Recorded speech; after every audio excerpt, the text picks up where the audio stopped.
aussi en partie installé une sorte de confusion. Elle s'en est suivie après cette annonce sur qui s'applique ce décret, sur quel type de travailleurs, les fonctionnaires ou les travailleurs dans leur ensemble. Toutes les fonctions qui sortent des profils désignés sont stipulées et soulignées. Il s'agit des femmes enceintes, des femmes ayant enfants en bas âge, les malades chroniques et personnes à santé vulnérable. Pour éclairer davantage sur ce décret, nous recevons au studio monsieur Jamel Abdelkader. Il est spécialiste et consultant dans le monde du travail. Au studio monsieur El Hachimi Ben Ali, directeur général de la société CM Consulting, spécialisée dans les technologies de la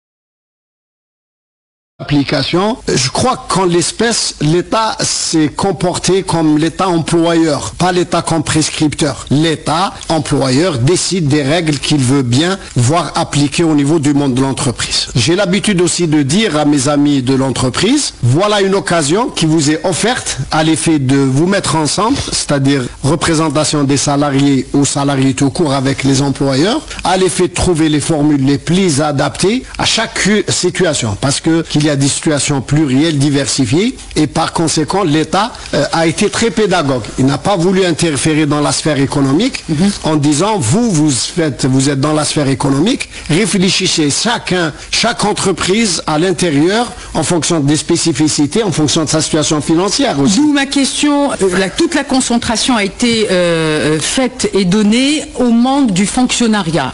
Toute personne qui écoute ce décret se sentira directement concernée. Est-ce qu'il y a eu assez de clarté pour le monde de l'entreprise ou pas? La réponse du juriste, c'est de dire que ce décret ne s'applique pas au monde de l'entreprise. C'est très clair, net et précis. Sauf que, je vous ai dit, le monde de l'entreprise va s'approprier ce décret, il va avoir l'intelligence de le mettre en application, mais compte tenu de chaque situation qui se présente. Les grandes entreprises où il y a des traditions de concertation, etc., vont le mettre en application. Les entreprises qui ont des ressources financières importantes vont pas être très regardantes sur certaines dispositions contenues dans le décret applicable aux fonctionnaires, mais les petites et les moyennes entreprises vont regarder de plus près pour trouver, par analogie, ce qui existe dans le secteur de la fonction publique et l'appliquer mais ce n'est pas une obligation légale d'appliquer in extenso le texte, les dispositions de ce décret. On suppose, et monsieur Ben Ali El Hachimi, vous êtes là pour également interagir sur les mêmes questions que nous posons à monsieur Jamel Abdelkader, étant spécialiste du monde du travail. Lorsque vous avez, et c'est une réalité dans un nombre d'entreprises, des travailleurs, des employés peut-être mal informés et qui ont mal assimilé ce décret et son contenu, à qui il est dirigé, réclament d'être libérés en étant rémunérés parce que l'instruction est venue du président lui-même. Déjà au sein de la fonction publique, il a parlé des 50%, il n'a pas détaillé les 50%. Il a laissé libre choix aux responsables éventuellement de certaines inspections, de certains bureaux et ainsi de suite pour faire ça. La partie aussi publique économique, il a laissé le choix aux entreprises, ça veut dire aux dirigeants d'entreprises de faire. Parce qu'on a des secteurs stratégiques, on ne peut pas quand même s'arrêter. Sauf qu'il faudra faire de la prévention, il faudra faire. Maintenant, quand je reviens à la partie entreprise, un président, voire un gouvernement, il peut décider à la place de l'entreprise. Sauf qu'il faut qu'il y ait des contreparties. Le salarié, il est lui-même dans son droit de dire, parce qu'il peut être touché, il peut être offrant, il pourra dire qu'il faut que je sois indemnisé et tout, mais de l'autre côté, l'entreprise est économique. Et son but, c'est de développer, ainsi de suite. Maintenant, si je prends des entreprises, il y a une particularité. Si je prends mon exemple moi-même, il peut être généralisé pour certains comme il ne peut pas l'être sur l'autre. Aujourd'hui, nous, on a de la chance, on a une forte ou haute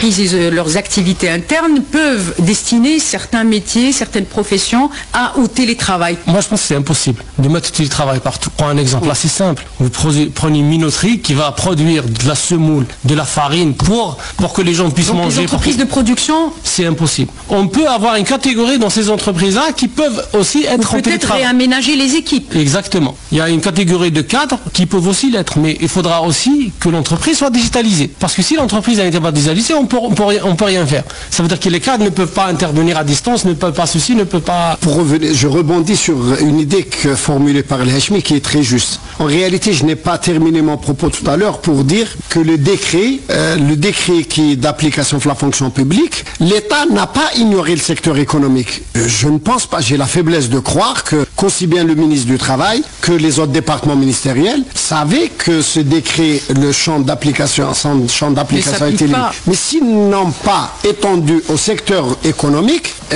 ça veut dire ce que ça veut dire. Ça veut dire que si l'État impose des règles au secteur économique, il faut qu'il les paye. Je pense qu'aujourd'hui, l'État, compte tenu d'un certain nombre de raisons, c'est-à-dire que, M. Jamal Abdelkhader, vous dites, lorsque l'État devra imposer un confinement total, voilà, il doit rémunérer les salariés qui resteront chez eux, à la place de l'entreprise. Tout à fait. Si l'État ne l'a pas fait comme ça, c'est que certainement, il a dû réfléchir à l'impact d'une décision sur le secteur économique, va devoir prendre en charge les suggestions liées à l'application de cette...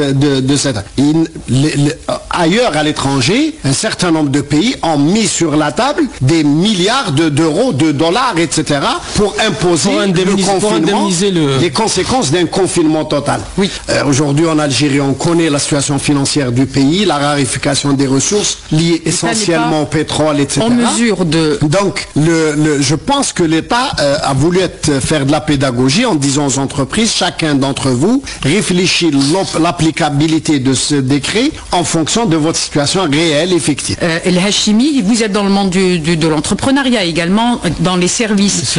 Une organisation dans le secteur des services. Est-ce que c'est un secteur plus facile à aménager une flexibilité du travail, par exemple? Nous, ce qu'on a fait, c'est qu'on n'a pas attendu le décret. Par responsabilité sociale, la semaine dernière, donc les choses commencent à évoluer, on voit à peu près ce qui se passe dans le monde. On a commencé mercredi matin, tout le monde était déjà, je pense qu'on était que 70%, on était déjà en télétravail. C'est vrai parce qu'on est dans le service. On manipule un ordinateur, on a des logiciels, on a besoin d'Internet. Tout le monde, chacun, après, il y a des gens qui habitent Alger, il y a des gens qui habitent à l'intérieur du pays, tout le monde est parti. Hier c'était la totale. C'était la totale parce que suite au décret du président de la République, donc il restait un collègue, c'est lui qui réglait tout ce qui est connexion et tout pour tout le monde. Donc depuis hier, il y a personne dans l'entreprise. Et donc vous sous-traitez, on va dire, je dirais pas vous sous-traitez, mais vous travaillez en partenariat avec des entreprises, de services et de production. Oui, exactement, j'y reviens justement. Merci. Parmi nos clients, c'est des clients qui ne peuvent pas s'arrêter. Aujourd'hui, on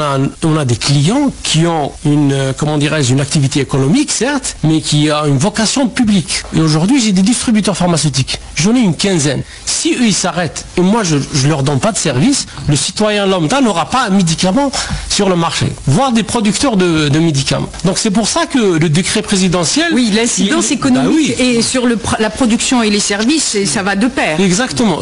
Sur l'économie en général et sur le fonctionnement de la société. On ne peut pas laisser un citoyen sans sa baguette ou sans son médicament, ainsi de suite. C'est des secteurs stratégiques, il faudra les laisser. Pour les faire fonctionner, il y a des gens qui doivent être sur place, mais avec la protection qu'il faut. Il y a des cadres qui peuvent être à domicile, donc on va les libérer, on va faire tourner, et ainsi de suite. Dans le secteur de la production, par exemple, Monsieur Jamal Abdelkhader, est-ce que dans un secteur de production agroalimentaire, de l'huile, du sucre, du ciment, enfin de l'acier, est-ce que dans un secteur de ce type-là, on peut libérer ou pas libérer, de dispenser, de sacrifier une partie des travailleurs? En fait, et c'est aussi pour cette raison que le législateur, donc l'État, n'a pas voulu mettre en place des dispositions impératives pour le secteur économique. Il faut laisser à ce secteur économique la possibilité de dégraisser. Oui. Je rappelle par ailleurs ce qu'a dit l'Hachmi à l'instant, c'est que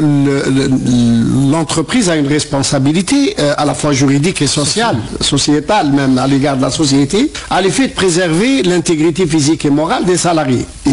Donc elle ne peut pas, l'entreprise, se déconnecter ou se déphaser par rapport à cette obligation. Déjà la loi lui impose un certain nombre de règles, oui, notamment de s'occuper de tout ce qui est équipement de protection individuelle et collective. Déjà ça, c'est un phénomène nouveau, donc il va falloir réfléchir. Réfléchir dans quel cadre? C'est essentiellement dans le cadre des CPHS, Commission paritaire d'hygiène et de sécurité. C'est une occasion pour les faire travailler à l'effet de déterminer quelles sont les parties, quelle est la partie des salariés qu'il faut mettre tout de suite en congé. Il y a des reliquats de congé aussi. Ouais. Il y a beaucoup de salariés, le Hachmi, je crois que tu l'avais mis en place. Il y a des reliquats de congé qui frappent. Donc, c'est en cela que l'entreprise doit renouer. Vraiment, c'est une occasion extraordinaire pour qu'au sein de l'entreprise, on renoue avec la concertation, le dialogue réel, pas le dialogue formel. Et trouver les solutions les plus adaptées. Il n'y a pas de solution adaptée à toutes les entreprises. Chaque entreprise va réfléchir, va trouver la meilleure solution. Donc il y a la question de recours aux reliquats de congé qui sont importants pour beaucoup d'entreprises. D'abord, je relève que depuis tout à l'heure, vous parlez d'entreprises publiques privées. Il n'existe plus. Cette différenciation au plan du droit du travail n'existe plus. On parle d'entreprise tout court. Le juriste du travail que je suis va parler plutôt d'employeurs, les employeurs. Vous savez, monsieur Jamal Abdelkader, je vous reprends moi aussi. Vous avez des entreprises publiques dont l'actionnaire principal est l'État. Ouais. Et si l'État demain décide d'orienter l'entreprise publique à travers ses administrateurs et dirigeants vers un arrêt total, il le fera. Il le fera et l'assumera. Voilà, sauf qu'il le fera avec des outils appropriés, de propriétaires de l'entreprise publique. Donc il y a une différence. Une différence, l'État va se comporter encore une fois comme l'employeur. C'est différent. Ce qui est le cas encore aujourd'hui. Mais l'État prescripteur, l'État encadreur de la vie publique, c'est autre chose. On n'est pas encore dans ce contexte. Donc, c'est pour ça que c'est une chance pour que le dialogue reprenne au sein de l'entreprise et qu'on trouve les meilleures formules. Ça peut être effectivement le reliquat des congés, ça peut être le congé annuel par anticipation, ça peut être le travail partiel, ça peut être, dans la pire des situations, ça peut être un chômage technique, parce que ce que nous ne disons pas, c'est que aujourd'hui, il est établi à travers toutes les sociétés du monde que seul le confinement constitue une vraie réponse à cette pandémie. Et le confinement va permettre aux entreprises de trouver des formules les plus adaptées. Chômage technique, je le précise pour nos amis qui nous écoutent de l'entreprise, chômage technique, ça consiste à mettre les gens, à les laisser chez eux, et à les rémunérer sous une forme négociée, est-ce que c'est 50, 60, 70%, c'est négociable entre eux, et quand les choses reprennent au sein de l'entreprise, la récupération est possible. C'est que les salariés pourraient venir un samedi par semaine, etc., et récupérer ce qu'ils ont perdu. C'est des formules... Monsieur Ben Ali Hachmi. Juste pour compléter ce que Jamal Abdelkader a dit, d'ailleurs, en fait, sur la pratique, nous par exemple, je pense qu'il y a pas mal d'entreprises dans notre secteur qui ont fait ça. On a commencé par le télétravail. Pouvez nous expliquer très sommairement, de manière basique, le télétravail pour un secteur donné? Qu'est-ce que cela exige? Pour notre secteur... Je m'excuse de vous interrompre, mais on reviendra à l'enrichissement. Pour notre secteur, en fait, pour notre secteur, on va être à 100% de nos capacités de production. Ça veut dire qu'on a des collègues qui sont chez eux, qui ont leurs portables. Nous, en fait, c'est un travail intellectuel. Par réseau? Par réseau, exactement. Par réseau, on a ce qu'on appelle, on a des VPN, on a des accès au système, au logiciel de notre application. Comme si vous étiez au bureau. Exactement, à nos entreprises. Aujourd'hui, déjà, on va dire dans la pratique, on l'est comme ça, mais on était au bureau. Mais c'est plus efficace, ou moins efficace? Ça dépend, il y a quand même, comment dirais-je, il y a un aspect qui s'appelle la confiance. Ça, c'est important. Aujourd'hui, nous, on n'a pas de difficulté là-dessus. Donc, il y a une confiance mutuelle entre les collaborateurs et tout. Donc, il y a quand même un aspect de productivité qui est là, qui est assuré. Donc il y a une responsabilité de la part des collaborateurs et c'est partagé. Donc pour nous, ça ne change pas grand-chose en réalité. Notre quotidien, c'est celui-là. Vous qui êtes spécialisé dans les technologies de l'information, de la communication, et donc vous avez également des clients qui demandent vos services pour gérer un certain nombre d'activités internes aux entreprises, externes ou même externes. Alors vous pensez que l'entreprise aujourd'hui, ou l'entreprise de demain, vu ce nouveau contexte qui exige un télétravail, devrait développer davantage l'outil, les TIC, TIC, exactement, pour gérer dans des situations de difficulté ou de blocage de circulation des personnes. L'entreprise est-elle assez outillée en cette matière pour pouvoir dématérialiser le travail? Malheureusement, non. Malheureusement, c'est pas toutes les entreprises qui sont outillées dans ce sens. Aujourd'hui, on parle du cloud, on parle de la digitalisation, et l'intérêt, il est là aujourd'hui. Donc, une crise pareille pour nous dire qu'un pays peut continuer à fonctionner, même en étant à domicile, même en respectant le confinement. Vous voyez, par exemple, la question du service public.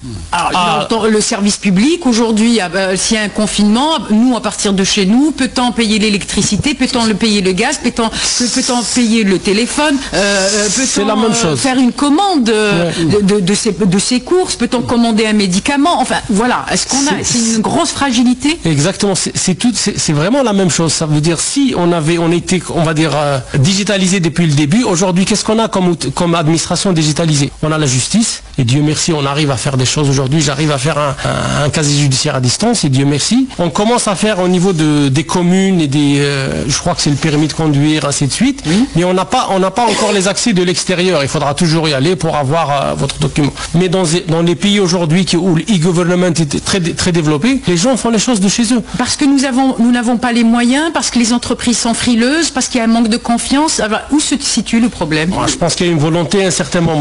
On a pris le train en retard, c'est tout, mais on est en cours. Je pense qu'il y a les années à venir, c'est des années de transformation digitale de notre économie, de notre administration, de notre société, et ainsi de suite. Monsieur Jamal Abdelkader. Oui, en fait, sur ça, moi, je dis à malheur, quelque chose est bon. C'est une occasion, comme je le disais à propos du dialogue social, je le dis également, c'est une chance peut-être inouïe à la faveur de ce malheur qui frappe l'humanité dans son ensemble et le peuple algérien en particulier.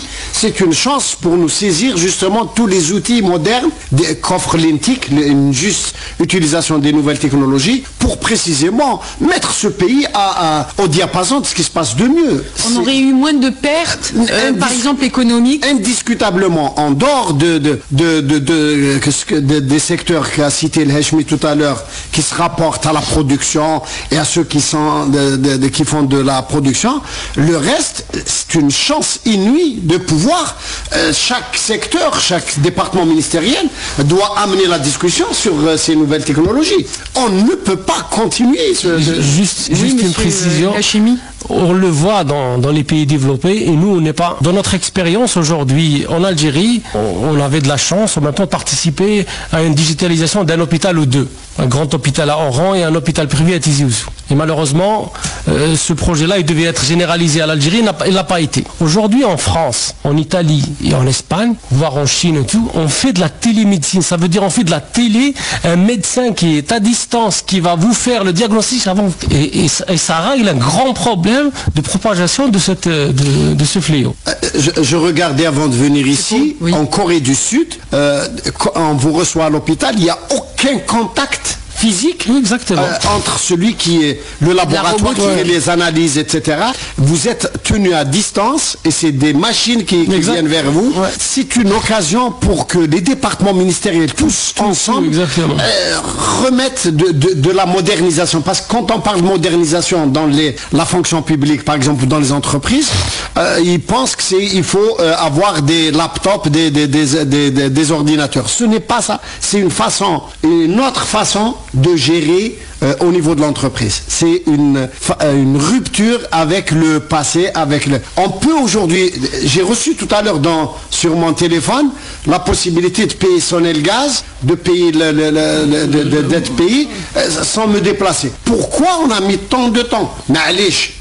L'essentiel aujourd'hui, c'est qu'on a cette possibilité. Et on peut démultiplier. Et la société sera davantage interpellée dans un cas de confinement total. Tout à fait. Là, tous les services services seront bloqués et les usagers de ces services chez eux. Donc c'est pour dire que le défi est de taille. Ce retard-là, dans cette crise-là, il faut le dire, ce retard-là, dans cette crise-là, on va le sentir au mètre de croissance.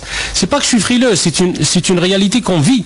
C'est une réalité qu'on vit aujourd'hui en termes de croissance, on va le sentir. Et les mois, les semaines qui vont venir vont l'être davantage, malheureusement, si la crise elle va continuer. Par contre, si on était digitalisé, on va dire à 80%, les 60-70%, l'activité économique aurait continué à fonctionner. On n'aurait pas eu de retard de paiement d'électricité, pas de retard de paiement de téléphone, pas de ceci, pas de cela, pas de... Vous avez utilisé tout à l'heure un mot-clé lorsqu'on parlait de télétravail, parce qu'il faut quand même avoir chez soi un accès à une masse d'informations relevant de l'entreprise, confiance dans une équipe qui fait qu'on transpose parfois des secrets ou des stratégies économiques, stratégiques de l'entreprise. Exactement, parce que si on n'a pas ça, on ne peut pas construire. On ne peut pas construire, c'est la confiance, la conscience. Même dans la réalité, s'il n'y a pas de conscience et confiance, même physiquement, la personne, si elle est présente, si elle ne produit pas, ça ne sert à rien. Confiance rime aussi avec la sécurité des données aussi. Sécurité des données, il y a des solutions, il y a de vrais engagements de la part des gestionnaires de RP. Quelle garantie pour des dirigeants d'entreprise, pour leur dire vous pouvez dématérialiser en confiant ce travail à vos employés à partir de chez eux, mais quelle sécurité leur offrir sur leurs données? En fait, aujourd'hui, les nouvelles technologies le permettent. Il y a des stratégies de sécurité, il y a tout ce qu'il faut, sauf que l'entreprise, elle doit les mettre en place. Il y a des outils, il y a des certificats qu'il faut mettre en place, ainsi de suite. Et je ne sais pas si, ça fait même pas 3 ou 4 mois, notre président avait sommé, voire il y avait même un décret, que chaque entreprise doit avoir un responsable de sécurité informatique. Ça, c'est extraordinaire. Ça veut dire que les choses évoluent. Les choses évoluent. Techniquement, c'est possible, chez nous. Oui, c'est possible, bien sûr, c'est possible. C'est possible. Avant de clore notre débat, Monsieur Jamel Abdelkader, on a la première question qui vous a été posée et je pense qu'on n'a pas eu encore de réponse. On a parlé des outils juridiques que quand les managers entrent les mains pour exécuter cette distanciation, libération, dispense de certains travailleurs, les managers sont aussi confrontés à de la résistance de la part de leurs employés. Ceux qui refusent, qui rentrent en litige, qui refusent de prendre leur congé avant leur congé d'été. Personnes malades chroniques qu'on veut également libérés, qui refusent de quitter le travail. Enfin, toutes les formules n'arrangent pas forcément le travail. Et il y a également des employés qui veulent être complètement dispensés, mis en quarantaine, en confinement chez eux et recevoir un salaire. Comment le département ressources humaines et managers peuvent appréhender ces problèmes qui se posent tous les jours au sein des entreprises? Oui. En fait, je vous l'avais dit avant d'entrer dans les studios que j'ai reçu un appel d'un banquier qui me demandait un avis dessus, sur cette question. Et il ne veut pas partir en congé. Et il me disait que moi, j'ai envie de prendre... Je lui ai dit, écoute... Il y a plusieurs cas comme ça qui se posent. J'ai dit, écoute, la situation exceptionnelle, mesure exceptionnelle. On n'est pas... Tout le monde ne le comprend pas parmi les employés. On ne peut pas aujourd'hui traiter de la question du congé annuel comme on le traitait avant cette pandémie. C'est une situation exceptionnelle qui commande la mobilisation de tous. Et que c'est, pour ne pas paraphraser un président étranger, c'est une guerre totale qui nous est faite par cette pandémie. Mais quelle est l'attitude d'un manager? Dites-nous aujourd'hui. Un manager, il s'inscrit à l'intérieur des orientations un peu de ce qu'a fait l'État. Non. Il s'inscrit à l'intérieur de ce qu'a décidé l'État employeur, comme je le disais tantôt. Il va par analogie appliquer ces règles et de préférence par la concertation avec la représentation des salariés quand elle existe. Quand elle n'existe pas, l'employeur à un moment donné doit être un peu plus directif et ce qui est en jeu, c'est la vie des gens. Elle dépasse de loin ce qui est habituellement de la cosmétique par rapport. C'est de la cosmétique aujourd'hui. Comment retenir les employés qui veulent partir coûte que coûte? En fait, moi j'ai rajouté en pratique. Moi je l'ai vécu aujourd'hui. On a la chance d'avoir cet outil de pouvoir travailler en télétravail, mais malheureusement c'est pas quelque chose qui va durer si la crise va durer. Parce que on a certains clients qui demandent de décaler certaines missions, d'autres qui demandent de décaler certains projets. Donc on avait informé nos collaborateurs de dire maintenant, la deuxième étape, c'est de passer de regarder qui a le plus de congés par rapport à d'autres, qui a les récupérations. Et on essaye de faire tourner les gens. Oui. Une fois les congés vont être épuisés, donc on va parler des congés par anticipation. Une fois les congés par anticipation sont épuisés, on va certainement parler du chômage technique, du travail partiel. On ne sait pas aujourd'hui et combien de temps cette crise va durer. Donc il faudra aussi qu'on s'adapte. Après la résistance, oui, on va la voir. Après, il faut faire un choix entre, préserver un outil de travail ou fermer, donc ne rien garder pour tout le monde. C'est la fin de l'émission, Monsieur Jamal Abdel. Moi, je voudrais terminer. En fait, ça va coûter. Ceux qui aujourd'hui... Il y a un coût. Voilà, ceux qui aujourd'hui... Une perte, forcément. Voilà, ceux qui aujourd'hui se plaignent, qui veulent prendre leur congé en été et qui n'acceptent pas ces mesures, etc. Je leur dis, c'est pas un luxe. C'est pas un luxe. C'est une question de vie ou de mort aujourd'hui. Et ça va énormément coûter à l'entreprise. Ça va être encore davantage. Et c'est pour ça, je pense, à mon avis, que l'État n'a pas voulu interférer dans le secteur économique pour les pousser à trouver les formules les plus adaptées. Merci, monsieur. Une dernière... un mot, un mot, juste pour dire que la santé des entreprises aujourd'hui, voire la santé de notre entreprise, je parle de mon cas, passe par la santé de ses collaborateurs. Donc tout ce qui a été fait, c'est important. Et la solidarité aussi. Exactement. J'aimerais bien rendre un hommage, je suis un peu humé pour le personnel médical et paramédical qui est offrant aujourd'hui sur le terrain. C'est vrai, si toutes les entreprises peuvent faire un don, pas forcément un don d'argent, un don de masques, un don de gants, un don de gel, un don de produits désinfectants, ainsi de suite. Nous, on l'a fait à notre échelle, à moindre... Si ça peut se multiplier, ça serait bien. On appelle les entreprises, le monde économique. Ils ont besoin de nous. Merci beaucoup, monsieur El Hachimi Ben Ali, directeur de CM Consulting, spécialisé dans les TIC, monsieur Jamal Abdelkader, spécialiste du monde du travail. Madame, monsieur, merci. Merci à vous.